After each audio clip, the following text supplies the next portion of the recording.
नमस्कार दोस्तों, मैं लाल बहादुर आपका अपने चैनल बहादुर सर ऑनलाइन क्लासेस में स्वागत करता हूं। चलिए, त्रिभुज के बारे में हमने पढ़ लिया था। त्रिभुज के 2 लेक्चर ने हमने बनाया। पहले के लेक्चर में सूत्रों के बारे में बताया था और दूसरे लेक्चर में उससे जुड़े सवालों के बारे में दोस्तों हमने आपसे चर्चा किया था। जो सवाल हमने बताए थे उसको आप बार बार अगर लगाएंगे, थोड़ा प्रैक्टिस करेंगे तो सारे सवाल आपको क्लियर हो जाएंगे। आप सभी सवाल आसानी से लगा पाएंगे। चलिए, क्षेत्रफल का तीसरा वीडियो है और तीसरे वीडियो में हम लोग देखते हैं वर्ग पर आधारित प्रश्नों के बारे में।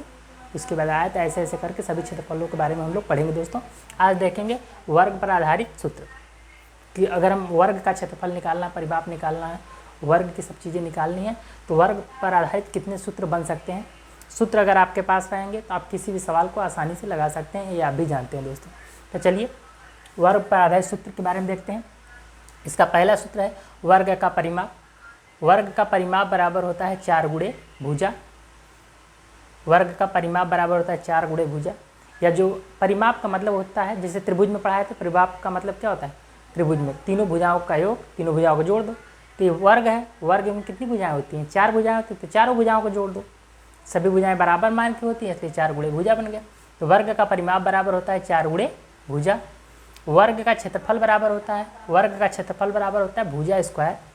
वर्ग का क्षेत्रफल बराबर होता है भुजा स्क्वायर या विकर्ण का स्क्वायर बटे 2। वर्ग का क्षेत्रफल बराबर होता है भुजा स्क्वायर या कहिए विकर्ण कर दिया है तो विकर्ण का स्क्वायर कर दीजिए और 2 का भाग लगा दीजिए, मतलब आधा कर दीजिए, स्क्वायर करके आधा कर दीजिए, आपको वर्ग का क्षेत्रफल पता चल जाएगा। या वर्ग का अगर विकर्ण निकालना है, वर्ग का विकर्ण निकालना है तो भुजा कड़ी में 2, वर्ग का विकर्ण बराबर होता है भुजा कड़ी में 2। अगर वर्ग के अंतर्वृत्त का क्षेत्रफल पूछ लिया जाए, कोई वर्ग दिया है, उसके अंदर एक अंतर्वृत्त बना हुआ है, वर्ग के अंदर एक वृत्त बना हुआ है, तो उस अंतर्वृत्त का अगर क्षेत्रफल पूछ लिया जाए तो 11/14 भुजा स्क्वायर से आप आसानी से निकाल सकते हैं। अगर वर्ग के परिवृत्त का क्षेत्रफल पूछ लिया जाए कि वर्ग के परिवृत्त का क्षेत्रफल क्या होगा, तो परिवृत्त का क्षेत्रफल क्या होगा, पाई कोष्ठक में वर्ग के विकर्ण बटे 2 करके उसका स्क्वायर कर दीजिए। तो वर्ग के परिवृत्त का क्षेत्रफल होगा पाई कोष्ठक में विकर्ण का आधा, विकर्ण का आधा करके वर्ग कर दीजिए, विकर्ण का आधा करके वर्ग कर दीजिए, आपका परिवृत्त का क्षेत्रफल मिल जाएगा दोस्तों। वृत्त में सबसे बड़े वर्ग का क्षेत्रफल, कोई वृत्त है उसमें अगर सबसे बड़ा वर्ग बनाना है, बड़ा से बड़ा वर्ग कितना बड़ा बन सकता है उसका अगर क्षेत्रफल निकालना है, वृत्त में बने बड़े से बड़े वर्ग का क्षेत्रफल अगर निकालना है या सबसे बड़े वर्ग का क्षेत्रफल निकालना है तो क्या करेंगे, 2 भुजा स्क्वायर, 2 भुजा स्क्वायर से निकाल सकते हैं। अगर आपको अंतर्वृत्त दिया है, अंतर्वृत्त का क्षेत्रफल दिया है, तब तो आसानी से आप परिवृत्त का भी क्षेत्रफल निकाल सकते हैं। तो वर्ग के परिवृत्त का क्षेत्रफल अगर कह दिया जाए तो वर्ग के चारों तरफ परिवृत्त बना है और वर्ग के अंदर अंतर्वृत्त बना है, अंतर्वृत्त का आपको क्षेत्रफल अगर पता है तो परिवृत्त का क्षेत्रफल निकाल सकते हैं, या परिवृत्त का क्षेत्रफल आपको पता है तो अंतर्वृत्त का क्षेत्रफल निकाल सकते हैं। अगर दोनों पता रहेगा दोस्तों, आप कुछ नहीं निकालेंगे।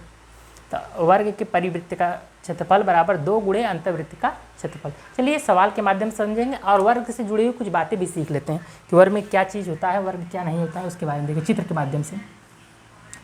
वर्ग, मान लीजिए कोई वर्ग है, तो वर्ग की क्या होती हैं, चारों भुजाएं बराबर होती हैं। वर्ग A B C D, ये कोई वर्ग है तो वर्ग में क्या होती हैं, चारों भुजा, ए भुजा, अरे वाली भुजा, अरे वाली भुजा, ए वाली भुजा, सभी के सभी भुजा क्या होंगी, बराबर। तो नंबर 1 इससे जुड़ी हुई बातें लिख लेंगे, ठीक है।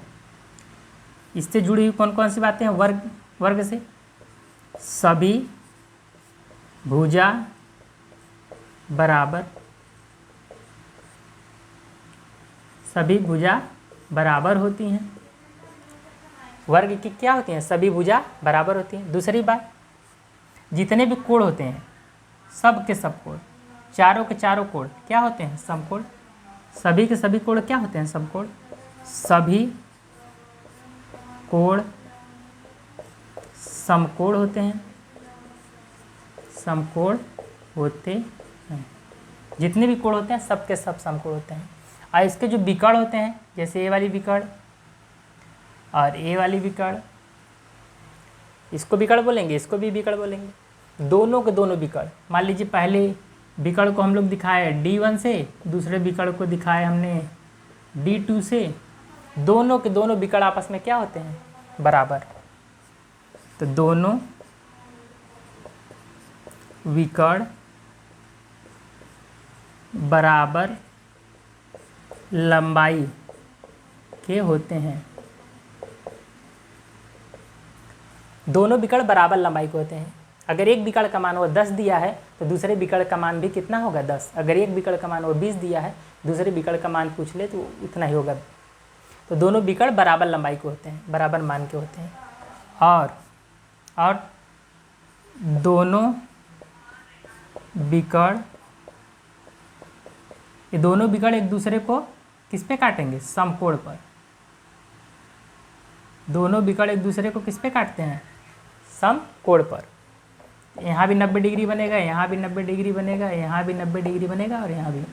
दोनों विकर्ण एक दूसरे को समकोण पर काटते हैं। दोनों विकर्ण एक दूसरे को समकोण पर काटते हैं। दोनों विकर्ण एक दूसरे को समकोण पर काटते हैं, समकोण पर काटते हैं। और समकोण पर काटेंगे और क्या करेंगे? जब एक दूसरे को समकोण पर काटेंगे तो ये आपस में दो भागों में विभाजित भी कर देते हैं, मतलब आधा कर देते हैं। दोनों विकर्ण एक दूसरे को समकोण पर काटते हैं तथा लंबाई का अर्धक कर देते हैं। अर्धक कर देते हैं, अर्धक कर देते हैं मतलब आधा लंबाई कर देते हैं। अगर पूरी लंबाई 10 है तो अगर दूसरा विकर्ण से काटा तो 5-5 में बढ़ जाएगा। अगर इसकी लंबाई 20 है तो अगर ये वाले विकर्ण इसको काटा तो ये 10-10 में बढ़ जाएगा। मतलब जब दोनों विकर्ण एक दूसरे को काटेंगे तो उस समय कटान बिंदु पे 90 डिग्री का कोण होगा और दोनों विकर्ण आपस में आधी लंबाई में बढ़ जाएंगे, मतलब अर्धक हो जाएंगे। सबकी लंबाई बराबर होती दोनों की तो आधा में बढ़ जाएगा। ठीक है दोस्तों। और आप तो जानते हैं कि 90 डिग्री का जो सामने किया भुजा होगी वही तो हमारी होती है विकर्ण। अगर ये कोई त्रिभुज ले लिया जाए, ये कोई त्रिभुज ले लिया जाए तो 90 डिग्री के सामने की जो भुजा होगी वही हमारी विकर्ण भी कहलाती है। ये आपको हमने कल की वीडियो में बता दिया था। चलिए, इससे जुड़ी हुई बातें हमने समझ लिया। चलिए कुछ सवाल के माध्यम से समझते हैं और इससे आगे हमने बताया इस वीडियो में, और आगे बातें हम कठिन सवाल भी कराएंगे आपको दोस्तों। इसको आप नोट करेंगे, ठीक है। चलिए सवाल की तरफ बढ़ते हैं। चलिए बगल में सूत्र लिखा रहने दीजिए, आसानी से आप देख भी सकते हैं। चलिए, अगर वो एक क्वेश्चन में दे दे कि एक वर्ग, पहला सवाल देखिए, एक वर्ग की भुजा 5 सेमी है। एक वर्ग की भुजा 5 सेमी है, उसका क्षेत्रफल बताओ। उसका क्षेत्रफल बताओ, क्षेत्रफल और परिमाप बताओ। मान लीजिए सवाल दिया है एक वर्ग की भुजा 5 सेंटीमीटर है, उसका क्षेत्रफल भी बताइए और परिमाप भी बताइए। तो बताइए कैसे लगेगा दोस्तों। तो आपको पता है कि क्षेत्रफल का सूत्र क्या होता है। क्षेत्रफल बराबर हमने क्या बताया था, वर्ग का क्षेत्रफल बराबर होता है भुजा का वर्ग। भुजा का वर्ग, भुजा कितना दिया है 5 सेंटीमीटर, तो 5 का वर्ग, 5 का वर्ग, 5 का वर्ग कितना हो जाएगा 25। और क्षेत्रफल का मात्रक तो हमेशा स्क्वायर में ही देंगे, तो सेमी दिया है तो क्या होगा इसका मात्रक सेमी स्क्वायर। परीक्षा में कभी कभी वो देखेंगे तो 25 सेमी स्क्वायर ऐसे ऐसे करके लिख देता है, आप वहाँ डाउट में आ जाएंगे दोस्तों। तो इसके मात्रक को भी ध्यान में रखा करिए, ठीक है। अब देखिए परिमाप, परिमाप बराबर हमने क्या बताया था, परिमाप बराबर होता है 4 गुणे भुजा। परिमाप बराबर हमने क्या बताया था 4 गुणे भुजा। तो 4 गुणे भुजा का मान कितना दिया है 5 सेंटीमीटर, तो 5 हो जाएगा कितना 20 सेमी। तो उम्मीद है आपको पहला सवाल समझ में आया होगा दोस्तों। चलिए अगला सवाल करते हैं। मान लीजिए वह दे दे एक वर्ग की भुजा 25 सेमी है। एक वर्ग की भुजा 25 सेमी है, तो बताइए उसका विकर्ण बताइए। उसका क्या बताइए विकर्ण और अंतःवृत्त का क्षेत्रफल। ये दोनों चीज़ आपसे क्वेश्चन मार्क कर लिया है। एक वर्ग की भुजा 25 सेंटीमीटर है तो उसका क्षेत्र एक वर्ग की भुजा 25 सेंटीमीटर है तो उसका विकर्ण भी बताइए और उसके अंतर्वृत्त का क्षेत्रफल भी बताइए। एक भुजा दे दिया है 25 सेंटीमीटर, फिर 25 सेमी है, एक वर्ग की भुजा 25 सेंटीमीटर है तो आपको विकर्ण बताना है और अंतर्वृत्त का क्षेत्रफल। विकर्ण के लिए फार्मूला क्या होता है? वर्ग का विकर्ण बराबर भुजा कड़ी में 3, अरे भुजा कड़ी में 2, विकर्ण बराबर क्या होता है? तो विकर्ण का सूत्र लिख लो, विकर्ण बराबर होता है भुजा कड़ी में 2, भुजा कितना दिया है 25, फिर कड़ी में 2, यहाँ जोड़ लो, यही हमारा क्या हो गया आंसर। अब देखिए अंतर्वृत्त का क्षेत्रफल पूछा है, तो अंतर्वृत्त क्या होता है इसके बारे में पहले देखते हैं कि अंतर्वृत्त होता क्या है, तभी तो निकालेंगे। चलिए अंतर्वृत्त पहले देख लेते हैं। एक कोई वर्ग है, वो कह रहा है एक वर्ग है और इस वर्ग की जो भुजा की लंबाई है कितनी है 25 सेंटीमीटर। कितनी है 25 सेंटीमीटर। अंतर्वृत्त कहेगा, अंतर्वृत्त मतलब एक इसके अंदर जो वृत्त बनेगा उसकी बात कर रहा है, ठीक है, यही हमारा अंतर्वृत्त होगा। जो अंदर वृत्त बनेगा उसे अंतर्वृत्त, और जो बाहर वृत्त बनता है ऐसे ऐसे करके इसे हम लोग कहते हैं परिवृत्त। तो जो अंतर्वृत्त बनेगा उसका क्षेत्रफल पूछ रहा है, उसका क्षेत्रफल बताओ। तो देखिए यहाँ से अगर इसकी लंबाई ऐसे से मिला दें इस किनारे से इस किनारे तक, तो यह इसी को तो हम लोग कहते हैं, कोई वृत्त होता है तो एक तरफ से दूसरी तरफ अगर हम मिला देते हैं, सेंटर से एक लाइन खींच दे, सेंटर से होते होते दूसरी तरफ चली जाए, इसी को हम लोग क्या कहते हैं, इस लाइन को ही हम लोग क्या कहते हैं व्यास। क्या कहते हैं व्यास। इस जो व्यास की लंबाई होगी इसके सामने जाके देखें तो भुजा की लंबाई के बराबर नहीं है क्या? यही तो है भुजा की लंबाई 25। तो जितनी व्यास की लंबाई है उतनी ही भुजा की लंबाई है, जितनी ही व्यास की लंबाई है उतनी ही भुजा की लंबाई है। तो अगर हमें कह सकते हैं कि व्यास बराबर भुजा, हम यहाँ क्या कह सकते हैं कि जो व्यास है व्यास बराबर भुजा। तो भुजा कितनी हो गई 25, भुजा की जगह 25, तो व्यास कितना हो गया 25। अगर हमें किसी वृत्त का क्षेत्रफल पता करना है तो हम व्यास से पता कर सकते हैं और त्रिज्या से भी पता कर सकते हैं। तो व्यास हमें पता है तो त्रिज्या हम निकाल सकते हैं, जितना व्यास उसका आधा होता है त्रिज्या, इसलिए त्रिज्या कितनी हो जाएगी, इसलिए त्रिज्या कितनी हो जाएगी बताइए। इसका आधा 25 का आधा कितना होता है 12.5, इतना हो गया त्रिज्या। अगर हमसे क्षेत्रफल पूछ लेगा कि इसका क्षेत्रफल बताइए तो क्षेत्रफल कितना हो जाएगा, अंतर्वृत्त का क्षेत्रफल पूछ ले तो कितना हो जाएगा, अंतर्वृत्त का क्षेत्रफल क्या होता है पाई आर स्क्वायर, पाई आर की जगह कितना 12.5 का स्क्वायर, ठीक है। अब इसका स्क्वायर करके यहाँ भर दो, या तो इसका 2 बार गुणा करके यहाँ लिख दो, यहाँ लिख दो पाई, ये हो गया हमारा आंसर 112.5 गुणे 12.5 यहाँ करके लिख दो, यही हमारा क्या हो जाएगा आंसर। तो आपको उम्मीद है आपको समझ में आ गया होगा अंतर्वृत्त के बारे में। अगर भुजा दिया है तो भुजा व्यास के बराबर होती है, भुजा जो होती है व्यास के बराबर, तो उस भुजा का आधा कर लो, त्रिज्या पता चल जाएगी। जब त्रिज्या पता चल जाएगी तो हमें अंतर्वृत्त या परिवृत्त किसी का क्षेत्रफल क्या है दोस्तों हम आसानी से निकाल सकते हैं, क्योंकि वो वृत्त बन गया, वृत्त का क्षेत्रफल होता है पाई आर स्क्वायर। ठीक है दोस्तों, चलिए आगे बढ़ते हैं।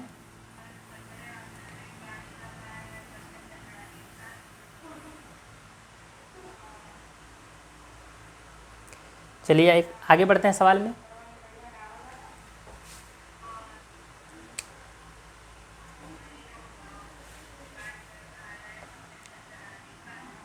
क्वेश्चन देखिए, चलिए सब मिटा देते हैं, बीच में बताते हैं आपको। चलिए 6 सवाल कर ही लेते हैं। अगला क्वेश्चन, एक वर्ग का विकर्ण, एक वर्ग का विकर्ण 10 सेमी है। एक वर्ग है जिसका विकर्ण कितना है 10 सेमी है, तो परिवृत्त तथा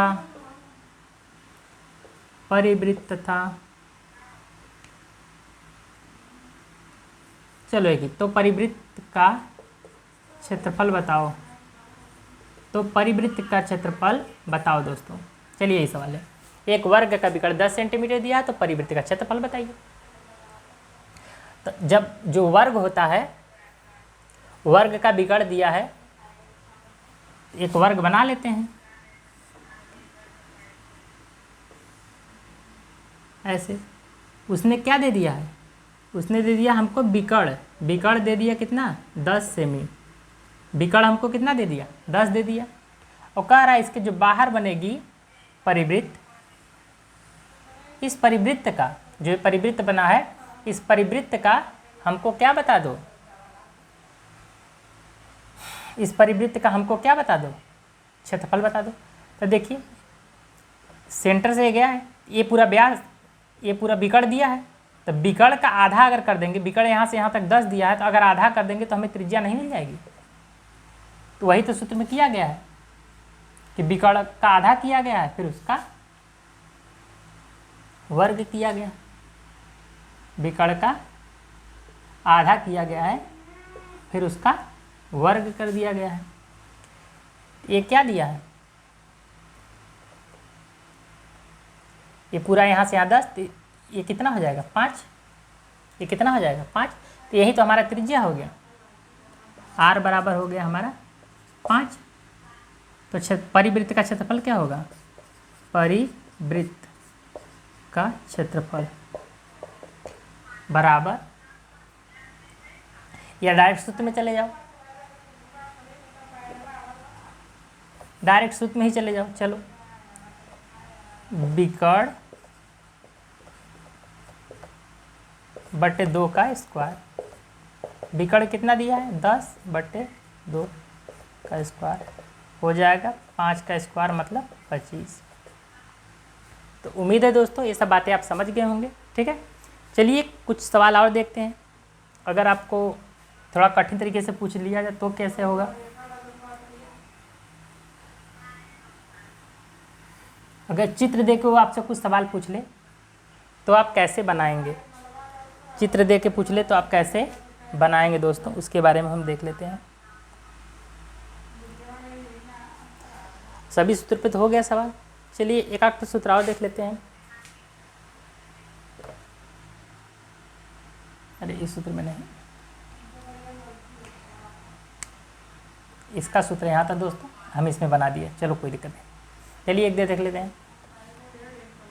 वर्ग की भुजा 12 सेंटीमीटर है, वर्ग की भुजा 12 सेंटीमीटर है, तो कह रहा है परिवृत्त का क्षेत्रफल, या कह दे अंतर्वृत्त का, अंतर्वृत्त का क्षेत्रफल। वर्ग की भुजा दिया है, आप कोई भी सवाल फार्मूले से ही लगाइए। ठीक है, वर्ग की भुजा 12 सेंटीमीटर है, अंतर्वृत्त का क्षेत्रफल। तो अंतर्वृत्त, वर्ग के अंदर अंतर्वृत्त का क्षेत्रफल कितना होगा, अंतर्वृत्त के क्षेत्रफल के लिए फार्मूला क्या है, अंतर्वृत्त का क्षेत्रफल। अंतर्वृत्त का जो क्षेत्रफल है उसके लिए क्या है, 11 बटे 14 भुजा स्क्वायर। तो 11 बटे 14 गुणे भुजा कितना दिया है, 12 का स्क्वायर। इसी को हल कर लेंगे, आ जाएगा 11 बटे 14 गुणे 12 गुणे 12, 2 से काट दो, 7 गया, 2 से काट दोगे 6, गुणा करा लो। 11 गुणे 6 गुणे 12 बटे 7, इसका गुणा करा के भाग दे लो, यही जो आएगा हमारा यहाँ, यही हमारा क्या होगा आंसर। ठीक है दोस्तों,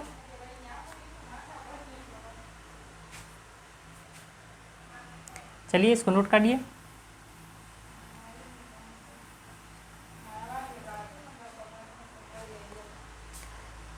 अगर मान लीजिए इस तरह का सवाल दे दे तो कह दे एक वर्ग है,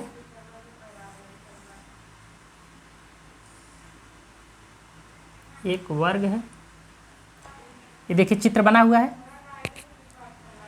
एक वर्ग है, वर्ग के बाहर एक परिवृत्त बना हुआ है।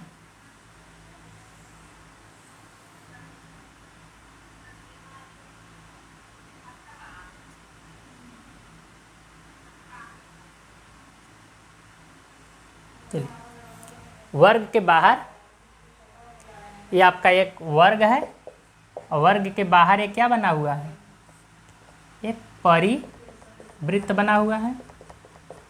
इस परिवृत्त के बाहर इस भुजा को देख के एक अर्धवृत्त बनाया गया है। एक अर्धवृत्त ऐसे बनाया गया है। भुजा को व्यास मान ले, भुजा को व्यास मानकर एक अर्धवृत्त बनाया गया है दोस्तों। भुजा को व्यास मान के क्या बना दिया गया, अर्धवृत्त। ये पूरा एक क्या बना दिया गया, अर्धवृत्त, एक अर्धवृत्त बना दिया गया। तो कह रहा है कि इसमें छायांकित कर दिया उसने, ऐसे ऐसे घेर दिया, ऐसे ऐसे घेर दिया। वो कह रहा है क्या, छायांकित भाग का क्षेत्रफल।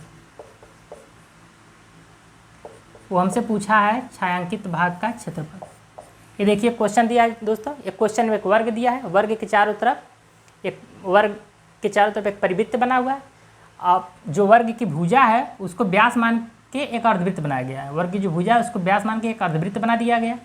अर्धवृत्त में जो छायांकित भाग किया गया है, पूछ रहा है इस छायांकित भाग, इसका सबको जोड़ के क्षेत्रफल कितना होगा, छायांकित भाग का क्षेत्रफल कितना होगा। तो देखिए, जब ऐसा सवाल दे तो जो छायांकित भाग का जो क्षेत्रफल अगर पूछे तो छायांकित भाग का क्षेत्रफल क्या होता है, उसके क्षेत्रफल के वर्ग के क्षेत्रफल के बराबर होता है, अगर इस छायांकित भाग का क्षेत्रफल पूछ लिया तो। ठीक है, तो आप जानेंगे ये सब बातें। छायांकित भाग का क्षेत्रफल बराबर वर्ग का क्षेत्रफल।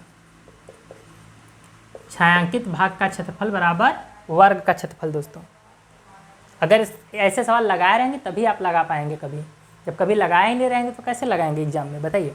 तो छायांकित भाग का जो क्षेत्रफल है वो वर्ग के क्षेत्रफल के बराबर होगी। तो वर्ग का क्षेत्रफल निकालने के लिए हमको चाहिए वर्ग की भुजा। वर्ग की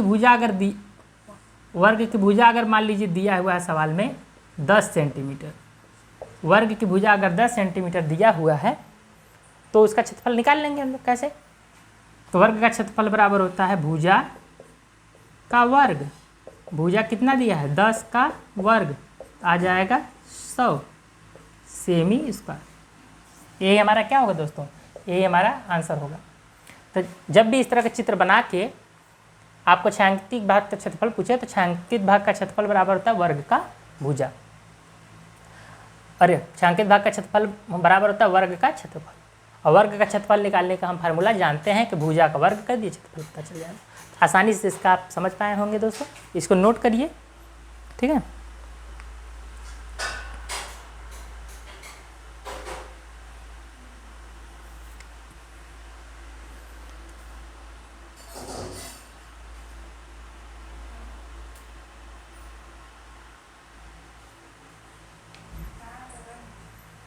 चलिए अगला सवाल देखते हैं दोस्तों। मान लीजिए वो आपको दिया है, एक वृत्त दे दिया है। अब वृत्त के अंदर उसने एक सबसे बड़ा वर्ग बना दिया। वर्ग, ये क्या बना दिया उसने, वर्ग। पूछ रहा है कि ये जो वर्ग है बना है, इस वर्ग का हमको क्षेत्रफल बता दो। इस वर्ग का हमको क्षेत्रफल बता दो। तो वर्ग का क्षेत्रफल क्या होगा दोस्तों, अगर ऐसा प्रश्न आपसे पूछ ले कि वर्ग का क्षेत्रफल क्या होगा।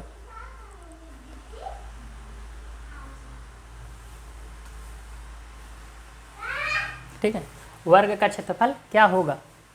ठीक है, ये क्वेश्चन है। तो देखिए, और उसका दे दिया हो, जो वृत्त बनाया है उसकी त्रिज्या हमको दे दिया हो कि वृत्त की त्रिज्या कितनी है, अगर वो हमको दे दिया हो। ठीक है, मान लीजिए इस सवाल में जो परिवृत्त बना है,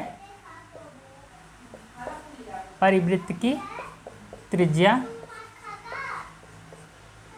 वो दे दिया है 10 सेंटीमीटर। कह रहा है एक परिवृत्त है, परिवृत्त के अंदर एक वर्ग बनाया गया है, परिवृत्त की त्रिज्या 10 सेंटीमीटर दी गई है। तो पूछ रहा है कि जो बड़ा से अंदर परिवृत्त के अंदर बड़ा से बड़ा जो वर्ग बनेगा उसका क्षेत्रफल कितना होगा ना। तो बड़े से बड़े वर्ग का क्षेत्रफल, बड़े से बड़े वर्ग का क्षेत्रफल बराबर 2a²। बड़े से बड़े वर्ग का क्षेत्रफल बराबर 2a²। इस सूत्र से निकालेंगे बड़े से बड़े वर्ग। अगर जब भी पूछे बड़े से बड़े वर्ग का क्षेत्रफल बताइए, तो कोई वृत्त दिया उसके अंदर बड़े से बड़ा वर्ग जो बन सकता है उसका क्षेत्रफल कितना होगा, तो बड़े से बड़े वर्ग का क्षेत्रफल अगर पूछे तो 2a² से निकालेंगे। ये क्या है, ये क्या है, ये भुजा है। ये क्या है, अरे सॉरी, ये क्या है, त्रिज्या है। ये क्या है, त्रिज्या। तो 2 इंटू त्रिज्या कितनी दी है, त्रिज्या। ये क्या है, त्रिज्या। 2a², एक जगह रख देंगे 10, 2 गुणे 10 का स्क्वायर करेंगे 100, हो जाएगा उत्तर आपका 200। तो बड़े से बड़े वर्ग का क्षेत्रफल अगर पूछे तो 2a² से आप निकाल सकते हैं, जहाँ a क्या है, ये क्या है, त्रिज्या है। किसका, परिवृत्त का। ये क्या है, त्रिज्या, परिवृत्त की त्रिज्या।